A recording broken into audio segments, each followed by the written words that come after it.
Radio Publique Africaine.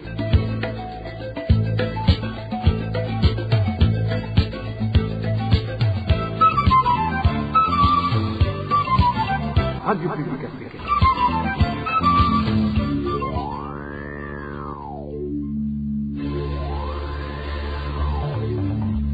C'est le moment de suivre le journal parlé en français. À la présentation, Daniel Claire et la Trouve. Nous sommes mercredi 19 août 2026. Bonsoir mesdames et messieurs. Bienvenue à ce journal dont voici d'abord les principaux titres. Pénurie d'eau potable à Butanyerera et la régie des eaux évoque l'extension des villes et des pannes de pompe.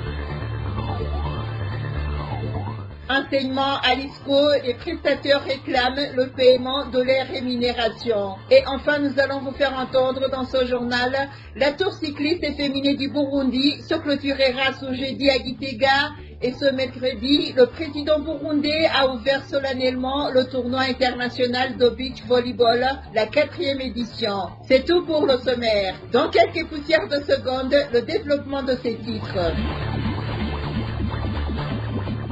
Ouvrons ce journal par la page sécurité, où 4 personnes sont mortes et 10 autres ont été blessées dans des accidents de la route survenus en une semaine dans les communes d'Ongozi et Tangara, dans la province de Butanyerera. Selon la police, 23 accidents ont été enregistrés au cours du dernier mois. La plupart sont dus à l'excès de vitesse et au non-respect du code de la route.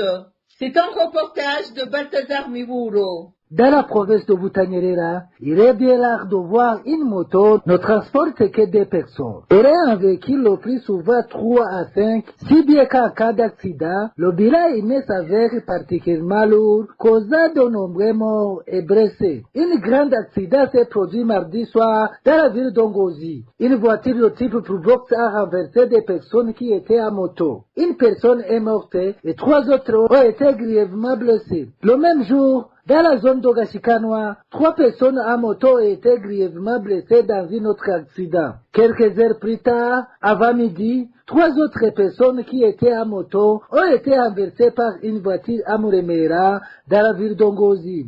Ces accidents se sont produits après un autre accident à Busoro, dans la zone de Buhiga, commune d'Ongozi. 3 personnes qui étaient sur une même moto ont été renversées par une voiture et sont toutes mortes. Peu avant, une autre personne avait été blessée dans un accident de moto sur la route nationale numéro 6 entre Ngozi et la zone de Mubuga dans la commune d'Ongozi.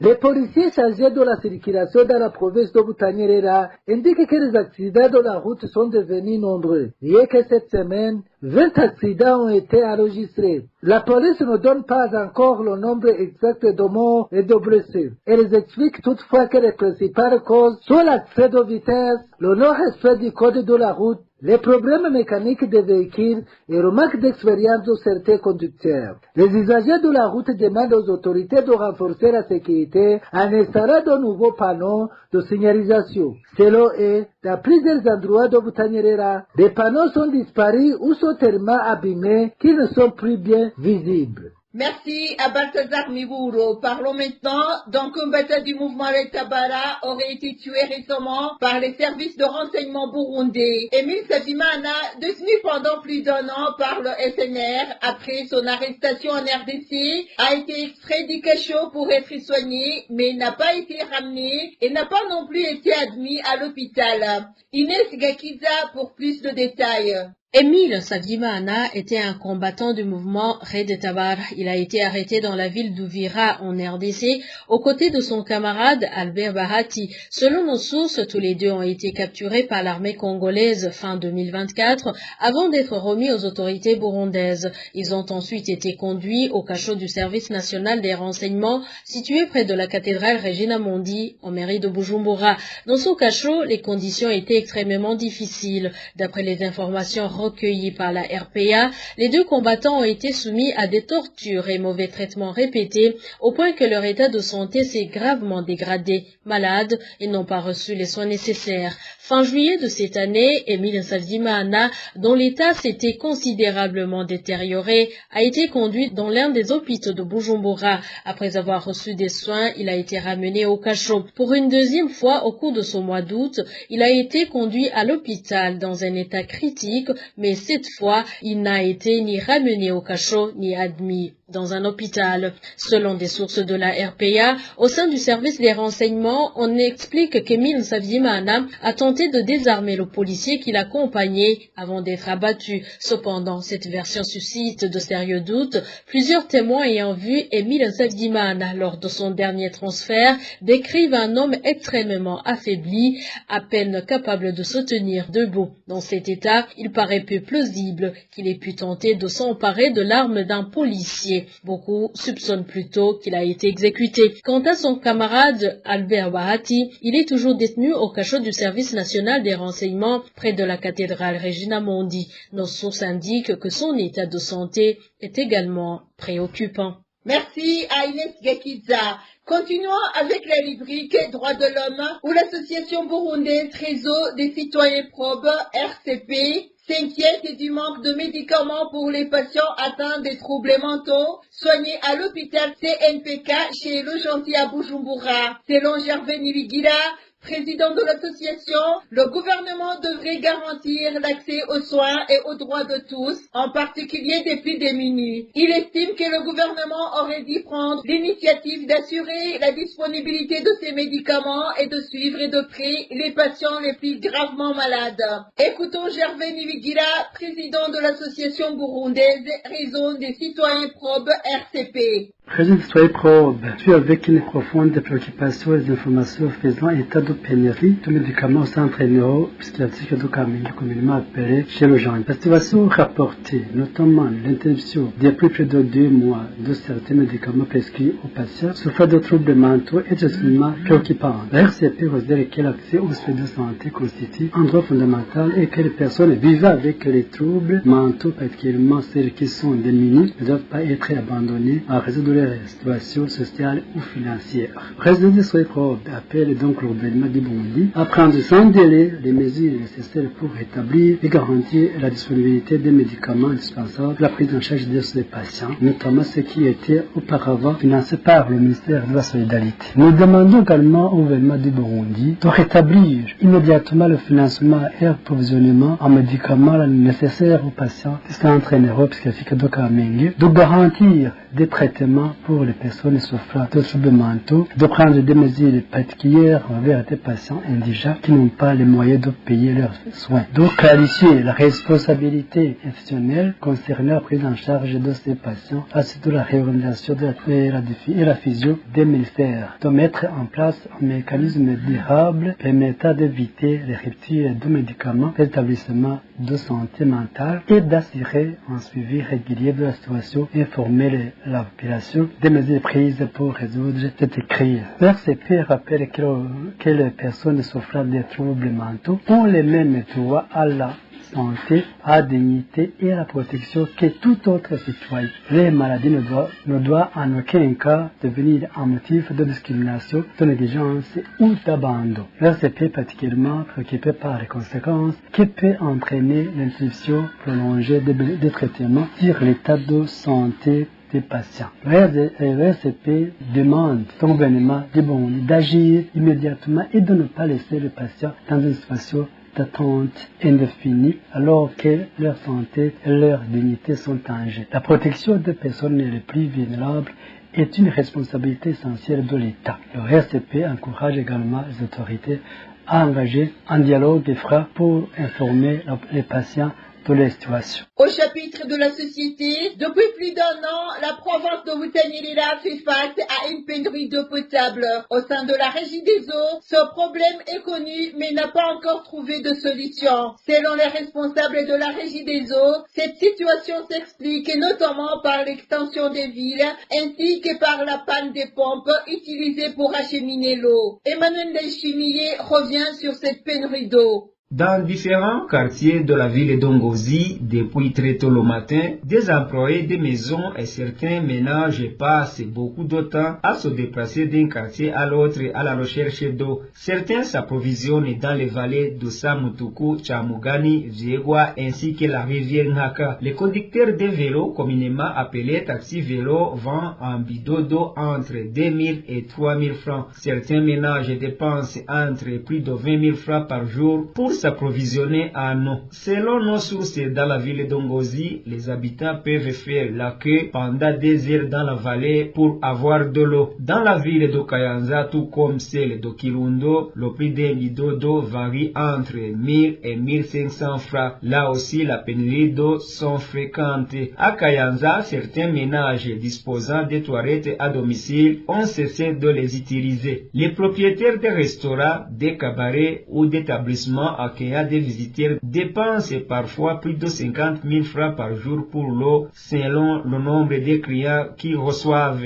Dans certains centres de santé, l'eau est acheminée par camion ou achetée à un réseau de 3 000 francs le bidon. Les informations recueillies dans la province de Butanyerera indiquent que du côté de la régie des eaux, les responsables évoquent régulièrement l'extension des villes ainsi que la panne des pompes utilisées pour approvisionner la population en eau. Des informations fiables recueillies dans la ville d'Ongozi indiquent que 3 de 5 pompes qui alimentent la ville sont en panne et n'ont pas encore été remplacées. Il s'agit des pompes utilisées pour puiser l'eau souterraine. Les habitants de la province de Butanyerera, particulièrement dans les centres de santé, craignent que cette situation, si elle perdure, ne favorise l'apparition des maladies liées au manque d'hygiène. Ils demandent donc qu'une solution soit rapidement trouvée à cette pénurie d'eau. Nous n'avons pas encore pu joindre les responsables de la régie des eaux dans la province de Butanyerera pour recueillir leurs réactions.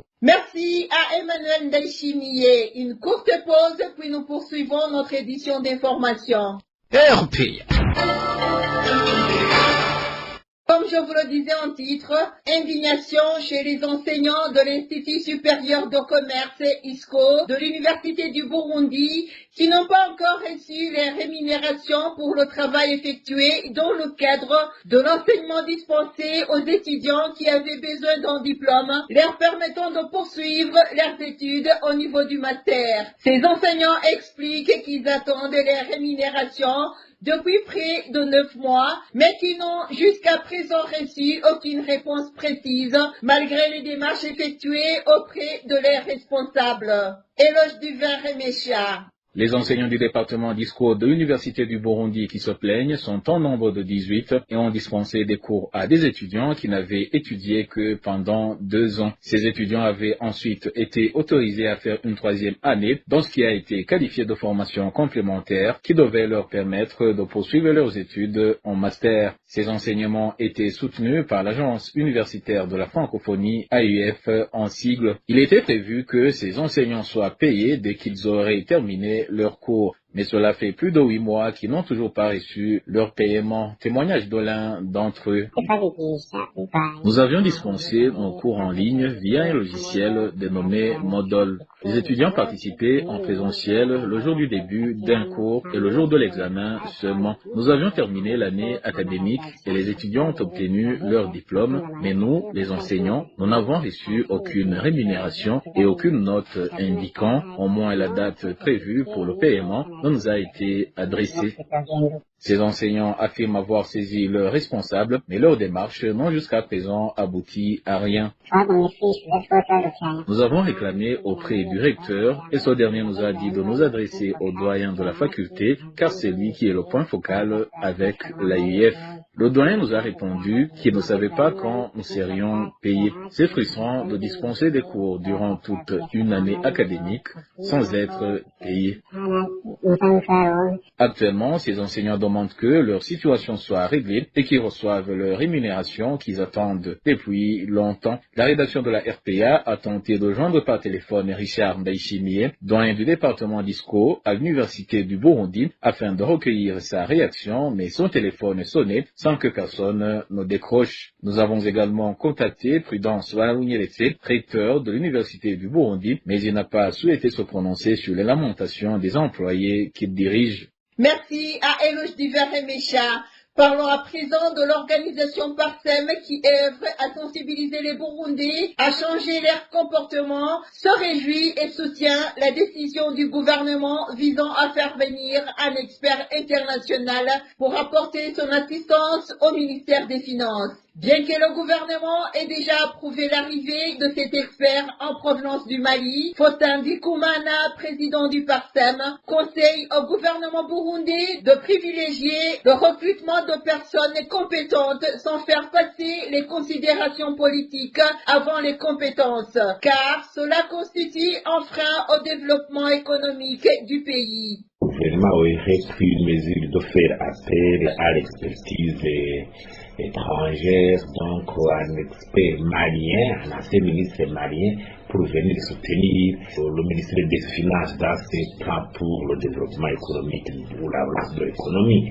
Et d'abord parce qu'elle soutient cette initiative, parce que l'expertise a toujours joué un rôle fondamental dans le développement économique des nations. Un autre élément important, c'est l'exemple qu'il faut donner. Le démarrage, par exemple, de l'OBE. Le démarrage de l'OBE a été assuré par un expert irlandais qui est venu pour lancer le fonctionnement du nouveau système de perception. Bagaza, qui est l'exemple ici, qui est comme exemple de la réalisation de plusieurs actions au niveau du développement économique, lui aussi a déclaré qu'il avait fait appel au conseiller allemand à la présidence pour l'aider à orienter la planification du développement. Par ailleurs, au Burundi aussi, nous avons des experts nationaux. Il y a l'expert Ndikuman, qui est un éminent professeur aux États-Unis, qui est souvent appelé à faire des conférences. Ici, dans notre pays, on ne devait pas se limiter aux conférences. Il devait avoir une consultation pendant 5-6 mois et bien rémunérée pour venir réformer, orienter, éclairer, prendre des mesures pour nettoyer toutes ces mauvaises pratiques.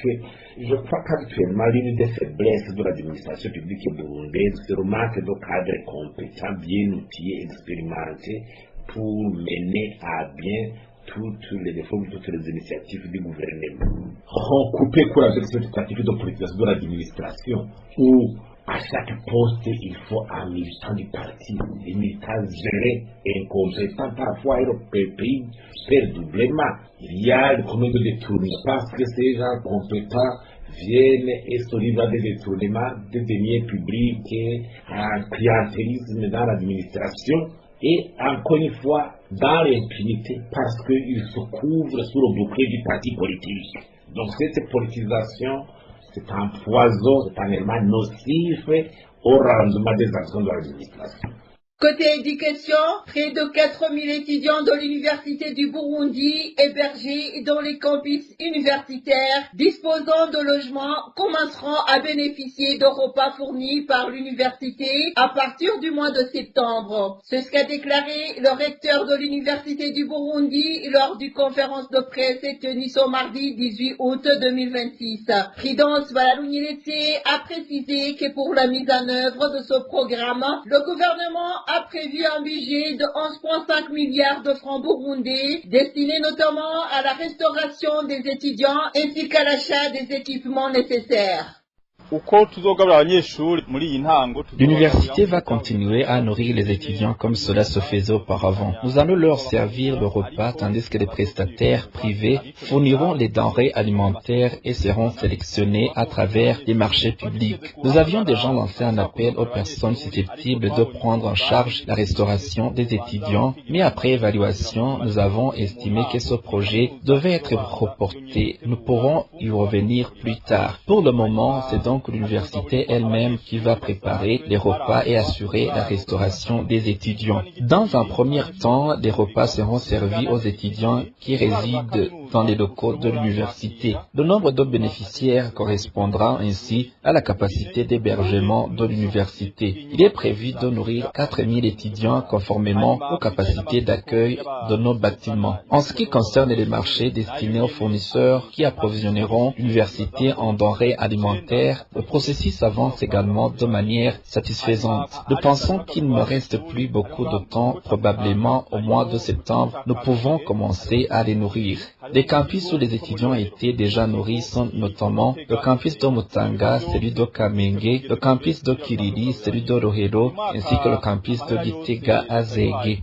Les préparatifs sont déjà bien avancés sur l'ensemble de ces campus afin de permettre la reprise de la restauration des étudiants. Cette année, l'État nous accorde un budget de 11,5 milliards de francs burundais pour mettre en œuvre ce programme de restauration. Ce budget sera principalement consacré à l'alimentation en fonction du nombre d'étudiants que j'ai indiqué. Une partie servira également à renouveler certains équipements devenus inutilisables, notamment des assiettes, des cuillères et des ustensiles de cuisine. Nous avions prévu d'utiliser des cuisinières électriques, toutefois, compte tenu des moyens disponibles et des difficultés à ne procurer ces équipements, nous avons décidé de ne pas suspendre la restauration des étudiants pour autant. En attendant, nous utiliserons donc des foyers fonctionnant au bois.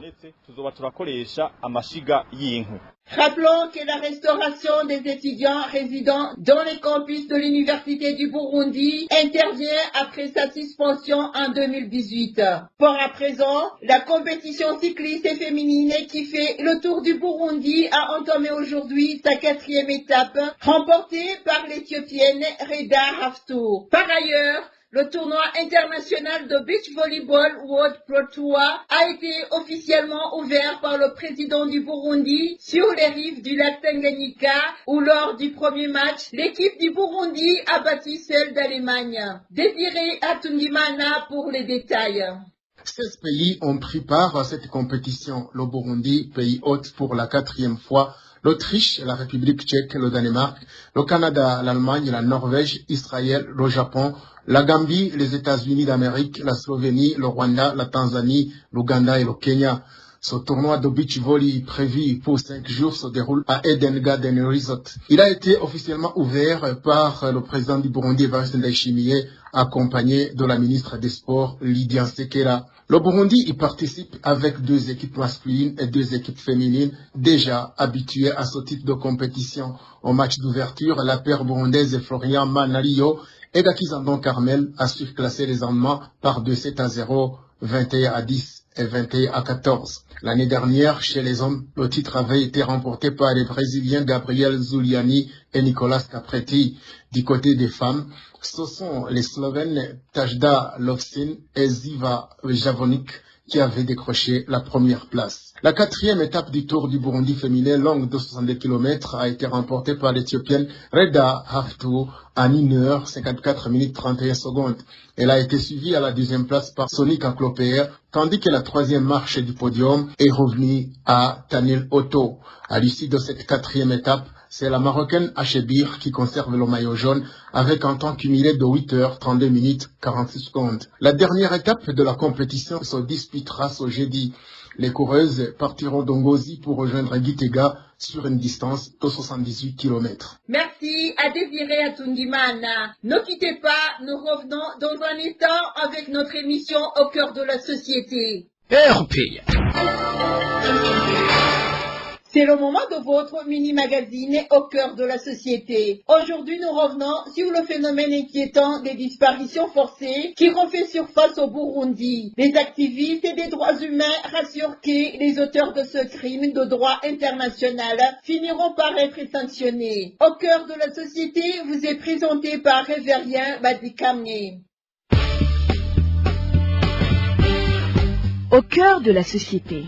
Au cœur de la société est une émission préparée en synergie par les radios Inzamba, Agateka Kawe, Radio RPA, Idjouya Nyagihugu, ainsi que la radio-télévision Renaissance.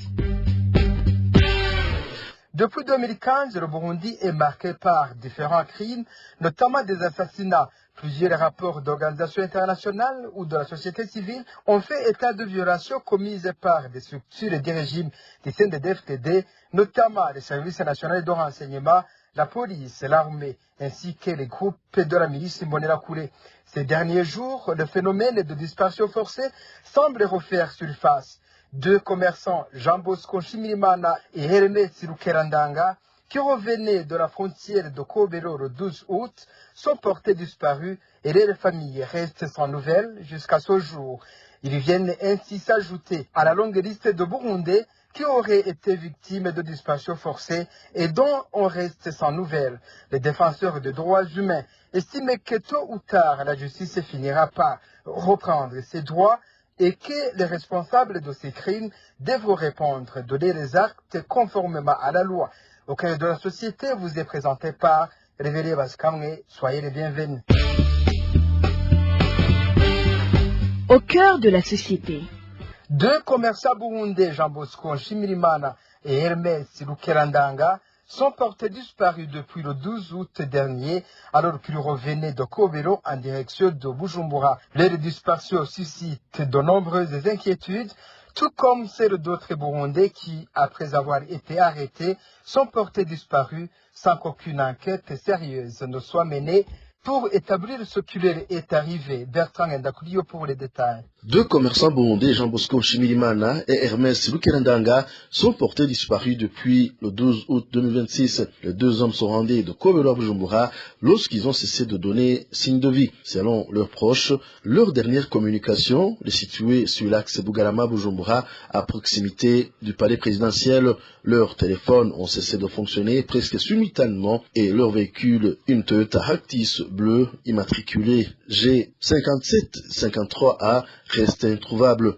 Âgé de 44 ans, Jean Bosco Nshimirimana provenait du Rwanda où il avait séjourné quelques jours auparavant. Ancien militaire démobilisé, il s'était ensuite reconverti dans le commerce et vivait à Bujumbura avec sa famille.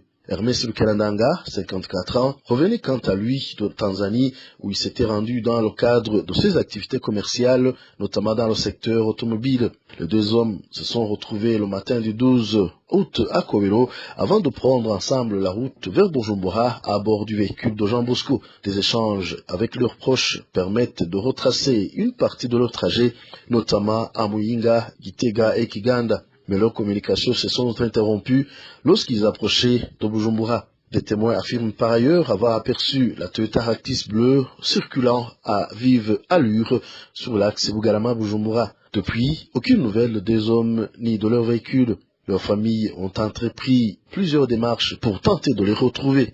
Elles affirment notamment avoir contacté un haut responsable du service national de renseignement, le SNR, qui aurait promis de se renseigner sur leur situation. Mais depuis, leur tentative pour obtenir des informations serait restée sans réponse. Entre 2018 et 2026, plusieurs cas similaires ont été documentés par des organisations de défense des droits humains. Celles-ci ont notamment mis en cause dans certains dossiers des agents du service national de renseignement, du renseignement militaire, de l'armée ou encore de la police. Des témoignages font également état d'hommes armés, parfois en tenue de police, ou présentés comme des membres des Imbonerakure, impliqués dans certains enlèvements. Des disparitions forcées au Burundi prennent une allure très inquiétante, selon l'avocat Félix Nyonguru, président d'ICAVIB. Il affirme que ce crime a pris une ampleur particulièrement importante depuis 2015. Selon lui, l'impunité est notamment due à l'absence de justice indépendante, ce qui permet à ces crimes de continuer à être commis au Burundi. On l'écoute. Nous ne sommes pas face à quelques cas isolés, mais face à un problème beaucoup plus profond, celui de l'impunité, de la faiblesse de l'état de droit et de l'insuffisance des réformes institutionnelles et judiciaires.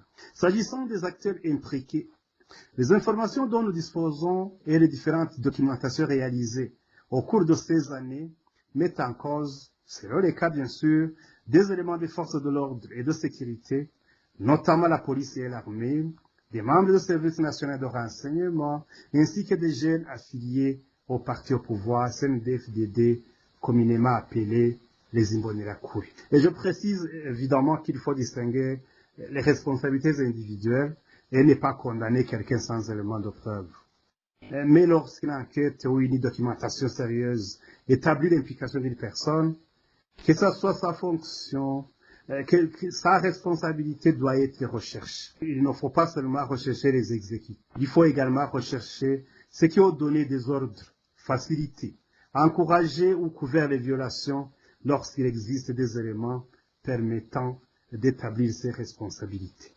Et sur le plan juridique, les arrestations arbitraires et disparitions forcées constituent des violations extrêmement graves. La Constitution burundaise protège la liberté individuelle et interdit les arrestations et détentions qui ne respectent pas les conditions prévues par la loi. Toute personne privée de liberté doit bénéficier des garanties prévues par la loi, notamment connaître les raisons de son arrestation, avoir accès à la justice et bénéficier des droits à la défense.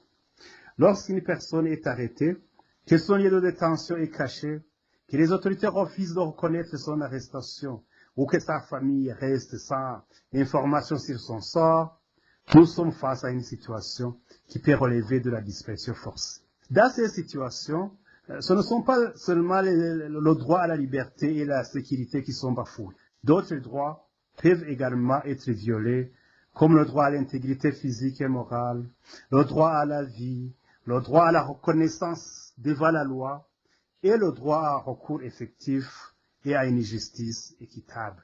L'État a donc l'obligation de prévenir ces violations, de protéger les personnes, de rechercher les personnes disparues, d'informer leurs familles, de mener des enquêtes sérieuses et impartiales et, lorsque les faits sont établis, de poursuivre et sanctionner les responsables. Maître Félix Nyongulu avertit par ailleurs les auteurs de ces crimes de ne pas se croire à l'abri car le jour où la justice retrouvera son indépendance, chacun devra répondre de ses actes. Encore une fois, Maître Félix Nyongulu. Le temps qui passe ne signifie pas l'impunité. Ce n'est pas parce qu'un auteur n'a pas été poursuivi aujourd'hui qu'il ne pourra pas l'être demain. Les violations commises depuis 2015 doivent être documentées. Les preuves doivent être conservées. Les témoignages doivent être recueillis. Les dossiers doivent être constitués. Et c'est précisément ce que nous faisons en tant que juristes et défenseurs des droits humains. Nous avons déjà commencé à documenter ces violations et à saisir les différents mécanismes de justice et de protection des droits humains. Notre travail consiste à faire en sorte que les faits ne soient pas oubliés et que les victimes puissent, tôt ou tard, obtenir justice. Nous souhaitons naturellement qu'un jour, le Burundi dispose d'une justice véritablement indépendante, impartiale et réformée, capable de poursuivre tous les auteurs de violations graves, sans distinction de fonction, de rang ou d'appartenance politique. Mais si la justice nationale ne permet pas de rendre justice aux victimes, les mécanismes régionaux et internationaux doivent également continuer à être utilisés lorsque les conditions juridiques sont réunies. Notre objectif n'est pas la vengeance. Notre objectif, c'est la vérité, la justice, la réparation pour les victimes et la prévention de nouvelles violences. Il faut aussi parler des familles des personnes disparues. Pour une famille, une disparition crée une incertitude permanente. La famille ne sait pas si son proche est vivant, où il se trouve, dans quelles conditions il est détenu ou ce qui lui est arrivé. Cette souffrance est à la fois psychologique, sociale et économique. À toutes ces familles, je voudrais donc dire, ne perdez pas espoir. Votre souffrance n'est pas oubliée et votre droit à la vérité et à la justice est légitime. Je les encourage à conserver toutes les informations et toutes les preuves concernant la disparition de leurs proches. Ces éléments pourront être essentiels demain à tous ceux qui pensent pouvoir commettre des violations graves des droits humains. Aucune fonction, aucun uniforme, aucun pouvoir politique et aucune protection institutionnelle ne doit être considéré comme une garantie d'impunité. Les institutions peuvent changer, la justice peut être réformée, les mécanismes judiciaires peuvent évoluer, mais les faits restent documentés. Cette situation intervient alors que le président de la République, Evariste Ndayishimiye, affirme régulièrement que tous les Burundais vivent désormais dans la paix. Les défenseurs des droits humains estiment pour leur part que ces déclarations visent à donner une image rassurante de la situation au Burundi, alors que, selon eux, de nombreuses personnes ont été victimes de disparitions forcées sous ce régime. Ils pointent notamment du doigt des structures étatiques, en particulier le Service national de renseignement. C'est ainsi que nous arrivons au terme de cette émission. Merci à vous tous qui nous avez suivis. Nous vous donnons rendez-vous la semaine prochaine pour une nouvelle édition. Le mini-magazine au cœur de la société vous a été présenté par Révélé Baskamwe. À la prochaine. C'était l'émission Au cœur de la société. Et voilà, amis fidèles de la RPA, c'est par ici que nous clôturons le journal en français de ce mercredi 19 août 2026. Merci de votre aimable écoute. Merci également aux équipes rédactionnelles et techniques pour leur franche et parfaite collaboration. À la présentation de ce journal, vous étiez avec Dany Claire, il est Trouva. Merci de votre fidèle attention.